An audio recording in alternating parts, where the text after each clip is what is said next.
Welcome to Matters Financial and Geopolitical from a Frontier. Thank you for stopping by. I really am grateful, and this is a shout out for Francis Waifaka. Thank you for your kind words on Twitter. I took this photograph at 7:30 a.m. looking at a different angle, looking away from the central business district of Nairobi. I hope you like it.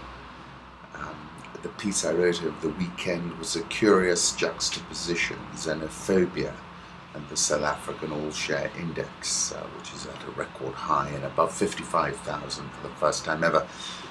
And I concluded by saying, the challenge in South Africa is actually a political one. It is surely easier to blame the other. It is wrong, but it's probably a big vote winner. Therefore, the political temptation is to race to the bottom. Home thoughts, Marshal McLuhan. There are no passengers on spaceship Earth. We are all crew.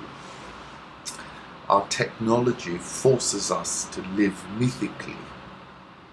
We look at the present through a rear-view mirror.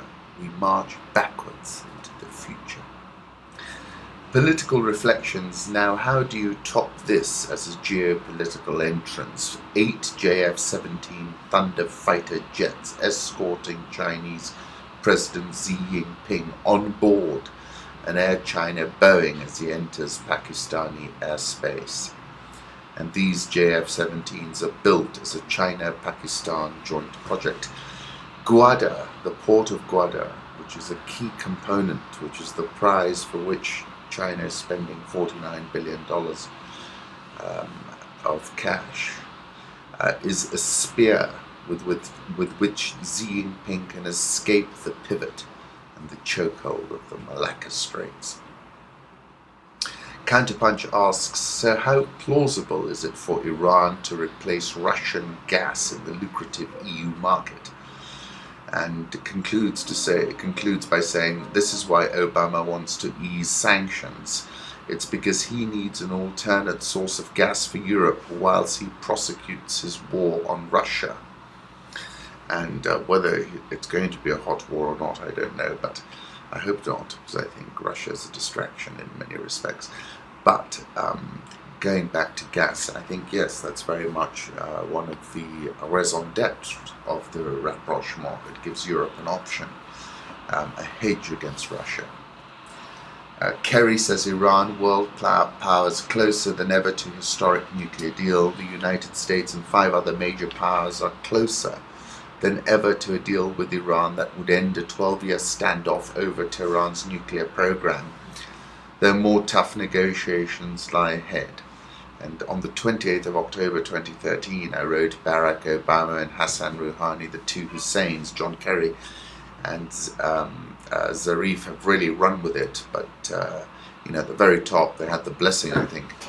And in Iran, the blessing that required is of the supreme leader. The recent rapprochement I wrote in 2013 between President Obama and Iran's Hassan Rouhani has certainly snapped a losing sequence in US-Iran relations that goes all the way back to the Iranian Revolution in 1979, when Ayatollah Khomeini overthrew Mohammed Reza Pahlavi, the Shah of Iran. The Shah was the second and last monarch of the House of Pahlavi, and otherwise known as the Peacock Throne. Barack Hussein Obama and Hassan Rouhani share the same name, as did Prophet Muhammad's revered grandsons. From there, I jumped to the coincidence of the names and remembered walking around the Hirshhorn in Washington and coming across this from Ai Weiwei. What's in a name? A name is the first and final mark of individual rights, one fixed part of the ever-changing human world. A name is the most basic characteristic of our human rights, no matter how poor or how rich. All living people have a name, and it is endowed with good wishes, the expectant blessings of kindness and virtue. Hussein and Hassan are going to have to cut through a great deal of interference in this situation.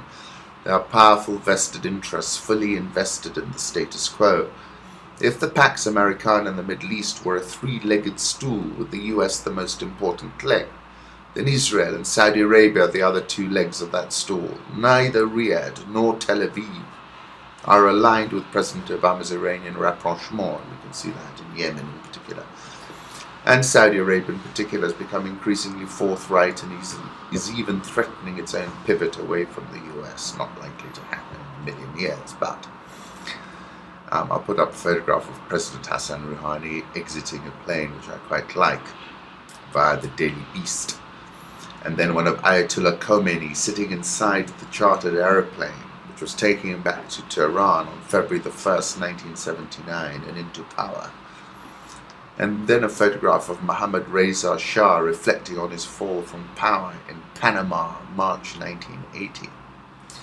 And then it took me to the poem, My Name is Ozymandias, King of Kings. And you can imagine the Shah sitting there looking out to sea in Panama. Look on my works, ye mighty, and despair, nothing beside remains. Round the decay of that colossal wreck, boundless and bare, the lone and level sands stretch far away. I came across an interesting interview which was initially carried in the Playboy magazine, Marshall McLuhan, a candid conversation with the high priest of pop cult and metaphysician media. And it's actually quite a good interview. To give you a few quotations, McLuhan's observations are riddled with such flamboyantly undecipherable aphorisms as the electric light is pure information, which it is. And people don't actually read newspapers, they get into them every morning like a hot bath. All media, from the phonetic alphabet and to the computer, are extensions of man that cause deep and lasting changes in him and transform his environment. Such an extension is an intensification, an amplification of an organ, sense, or function. And whenever it takes place, the central nervous system appears to institute a self-protective numbing of the affected area, insulating and anesthetizing it from conscious awareness of what's happening to it. It's a process rather like that which occurs to the body under shock or stress conditions, or to the mind in line with the Freudian concept of repression. I call this peculiar form of self-hypnosis narcissist narcosis, a syndrome whereby man remains as unaware of the psychic and social effects of his new technology as a fish of the water it swims in. As a result, precisely at the point where a new media-induced environment becomes all-pervasive and transmogrifies our sensory balance, it also becomes invisible. Then he was talking about TV revolutionizing every political system in the Western world. For one thing, it's creating a totally new type of national leader, a man who is much more of a tribal chieftain than a politician. Castro is a good example of the new tribal chieftain who rules his country by a mass participational TV dialogue and feedback. He governs his country on camera, which is something Chavez did as well, didn't he? By giving the Cuban people the experience of being directly and intimately involved in the process of collective decision-making. Castro is a adroit blend of political education, propaganda, and avuncular guidance as the pattern for tribal chieftains in other countries. The new political showman has to literally as well as figuratively put on his audience as he would a suit of clothes and become a corporate tribal image, like Mussolini, Hitler, FDR in the days of radio, and Jack Kennedy in the television era. All these men were tribal emperors on a scale theretofore unknown in the world because they all mastered their media. Put up an image I found of an invite to the Playboy Mansion from Hugh Hefner. And then, of course, Marshall McLuhan was most famous for The Medium is the Message. Very interesting article in Vanity Fair about Princess Maha. It's an old gambit, slipping out of her hotel in the dead of night to dodge the bill, but it's a little bit tricky when you have an entourage of 60 people, a balance of more than $7 million, and a fleet of limousines and other vehicles waiting to collect you in your mountains of bags. That was the situation at 3:30 a.m. on May the 31st, 2012, when Princess Maha bint Mohammed bin Ahmed al-Sudari reportedly attempted to make something of a run of it. Paris's 5-star Shangri-La Hotel, the 16th arrondissement. If that's piqued your interest, then you better go and have a look at that link. It's on Vanity Fair. The euro, when I looked last, was at 108.80. It's been in this range of 104.57, which was a multi-year low, and 110.62. I think it might go up and test the top end of this range. Dollar index, when I looked last, 96.81, but these currencies move around like anything, and I think it confirms the volatility in the FX markets is by how often the currency markets have moved from when I've actually written what I was writing. Japanese yen 119.10. Fitch downgraded Japan's credit rating. Swiss franc 0.947. Pound 152.34. Aussie 0.7866 got to 0.7873. It's been very strong lately. India rupee 63.455. South Korean 110.7090. Rial 2.9168. That's firmed even more. Egyptian pound 762.42. South African rand 1202.58. Put up a 3-month chart of the dollar index. Concerns abound that there was a very soft first quarter, which I think it was, but I expect growth to pick up. Euro dollar 108.78. I'll put up a 3-month chart. More optimism around Greece. Varoufakis, who's very disliked by his European peers. Hardball tactics have been a source of huge frustration for the Brussels group of international creditors. He's been sidelined, and they got a more conventional negotiator in the room now. So I think the market's a little bit more optimistic. And I think given that the US perception is that US growth is slower, we could have this trend continue a bit more. Gold had a big day yesterday. I'll put up a 1-month chart, 120103 when I looked at it last. Crude oil not joining in the party. Last trading at $56.25. I think the 2015 top might be in, but crude always confounds you. Nanex LLC tweeted the 500 contract sell order spoof in Brent crude this morning. I'll put up the image, and he's going back to this high frequency trading, spoofing. I like this. Reservation Road, a sampling of dishes from D'0, where entrees top out at around $18. It's 40 seats, book up as much as 8 months in advance. It looked pretty tasty. Frontier markets. Here is a view of the volcano, photographed from the city of Frutillar. Authorities ordered an evacuation of all residents within a 6-mile radius. Pretty amazing photographs have come out of that. And I like this photo of an Afghan boy riding his bicycle on a building overlooking Kabul, photographed by Reuters. Moving to Africa, President Bashir wins 94.5% of the vote in the election, apparently.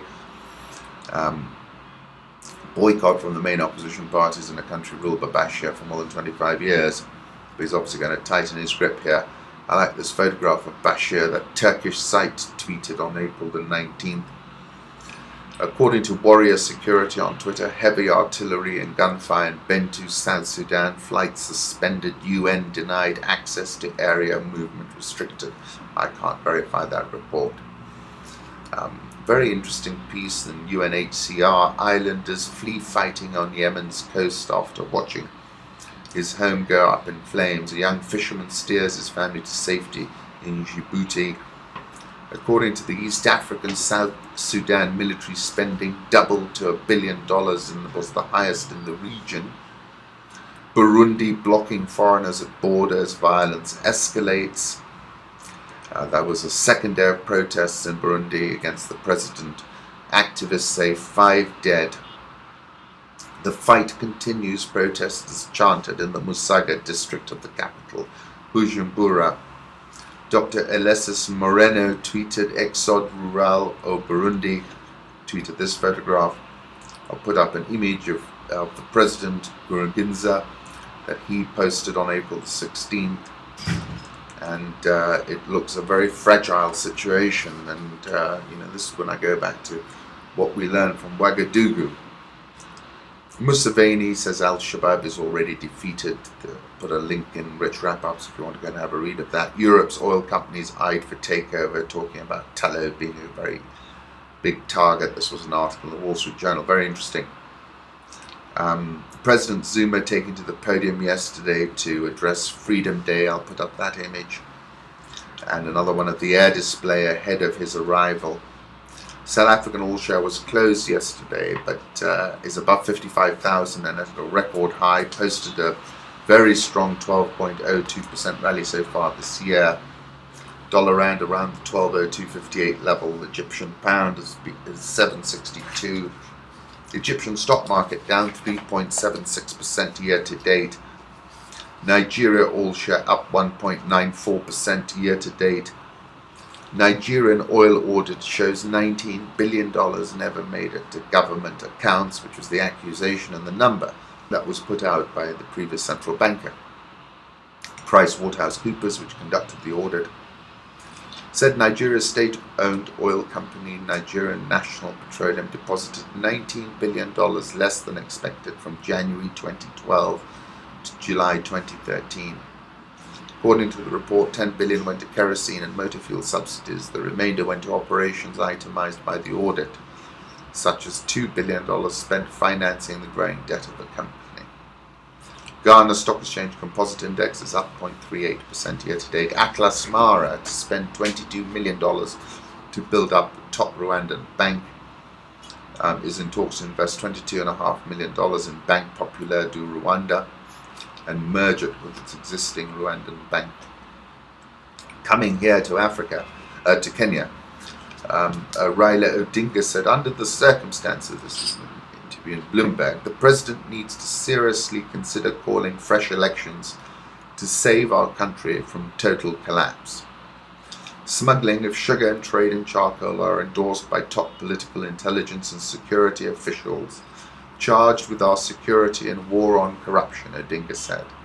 Under the circumstances, the president needs to seriously consider calling fresh elections to save our country from total collapse. Conclusion, lots of hyperbole. Political noise levels in Kenya are always elevated, but I don't think an election is on the cards. Put up a photograph of the then Prime Minister, that's right, Odinga's hat, at Nyayo Stadium 1,268 days ago. I sat directly behind him. The government of Mauritius yesterday said it would take over the 23.34% stake held in Britain by the beleaguered businessman Dawood Rawat, giving it control over almost a quarter of the financial services firm. This is The Nation. It will hold the stake, valued at about 14 billion shillings, through the state insurance company of Mauritius. It is expected that the government will then dispose of it to repay those who lost money in a Ponzi scheme allegedly involving Mr. Rawat in his home country. The investment in Britain, earlier held by Mr. Rawat, is now in safe hands, as it will be held by the government of Mauritius. The takeover has just commenced and will be done in accordance with the necessary administrative and legal procedures in the two countries. That's the Mauritian Minister for Financial Services, Good Governance and Institutional Reforms, Mr. Roshi Badai, said in a statement seen by The Nation. I'll put up an image of President Kibaki receiving Mr. Dawood Rawat, then Group Chairman, British American, on September the 8th, 2011, during the Britam bond offer bell ringing at the Nairobi Securities Exchange. We learnt that the average price of land in Nairobi increased by 17.9% in 2014. On average, prices in Nairobi have increased by 549.9% since 2007. TransCentury will undertake a rights issue before the end of 2015 to finance the repayment of an outstanding 2011 bond of approximately $80 million in Standard Investment Bank. Excuse me, the Kenya shilling is soft at 94.22, which is a more than 3-year low. Nairobi all shares up 5.34% year to date, retreated 0.56% yesterday, and is 3.35% below a record high set on February the 25th this year. The NSE 20 remains negative 1.095% for the year and retreated a marginal 0.10% yesterday. It was a lackadaisical trading day at the Securities Exchange yesterday. The central bank was in the market to sell an unspecified amount of dollars to try and improve the shilling. Kakuzi traded a small number of shares, closed 9.65% higher, but it's posted a blistering 57.77% rally so far this year. But bear in mind, I think that's more of a real estate play when you situate where Kakuzi is. It's not too far from Nairobi. Safaricom eased 1.15% off a record closing high of 17.30 to close at 17.10. Buyers outpaced sellers at the finish line. There were just 1.518 million shares available for sale. So I think it's going to rebound pretty quickly. We also learned that they're going to launch internet-enabled digital television decoders next month. It essentially gives you a Wi-Fi hotspot at home with 4G speeds. You'll also pick up some local free-to-air stations, and we're working with other partners to get more content on the box, said Bob. As I said previously, I think Safaricom has a unique opening to be a disruptor in this space and to earn a big slice of the cake. With less than 90 minutes of trading yesterday left, the Star reported Kenya Airways is likely to resume its flight operations in Liberia and Sierra Leone in 2 weeks. The Health Cabinet Secretary, James Macharia, said the decision was made after establishing that the two countries worst hit by the Ebola virus had stabilized. West African routes are very much the jewel in Kenya Airways' crown, and this decision will, I'm sure, be most welcome. I expect the price to improve from here. It closed at 7.30 yesterday. Britam we all know about, but bear in mind that Britam has retreated 25.21% year to date. Jubilee closed unchanged at 570, traded some good volume, and that has really performed. It's up 26.66% this year. KCB closed unchanged at 63. The move back from a record high of 65 to 63 feels very corrective. Bull channel is very much intact. And then EABL firmer 0.31%. Look forward to meeting Ivan, who's the CEO of Diageo. He's in town tomorrow, in fact. KenGen firm 0.51%, but looks set to vault 10 on the supply-demand dynamics. And Home Africa, which has had a pretty torrid time, jumped 3.28%. It's down 23.17% nevertheless this year. Once again, thank you for stopping by. If you want to track the stock market in real time, just go to rich.co.ke, get a password, then go to Rich Live during trading hours. You'll see all the bid offers, the depth of the market, the last price and everything, just as what your own broker would see. Once again, thank you for stopping by.